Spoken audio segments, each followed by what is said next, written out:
काय सगळे मागे घ्यायला लागले. त्याच्यावर त्यांनी फोन करून सांगितलं ना, बोलले ना ते माझ्याशी परत, बोलायचं नव्हतं तरी. फडणवीसांचा फोन झाला त्यात काय मी काय आपल्या पोटात काव काय ठेवत नाही आपण.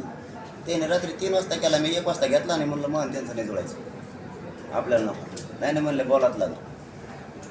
त्यांचे लोक येऊन बसले, त्यांनी सांगितलं होतं तिथून पुढं काय होणार नाही, बीडचं असं होईल, बीडचं एस पीला बोलतो, कोणत्या नांदेडचं एस पी, जालन्याचे एस पीला लय त्रास दिलेत, खूप पोरांनाही झालं नाही होणार म्हणे. काय झालेलं मी कशाला करत.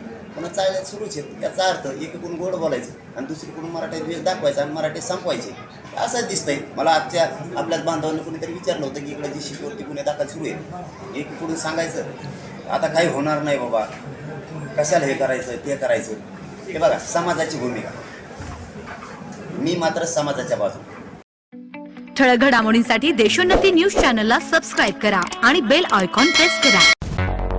मुंबई, पुणे, नागपूर, मराठवाडा असो का विदर्भ, राजकीय, सामाजिक, शैक्षणिक क्षेत्र असो का क्रीडा, सर्वच घडामोडीचे विश्लेषण पाहायला विसरू नका. फक्त देशोन्नती न्यूजवर.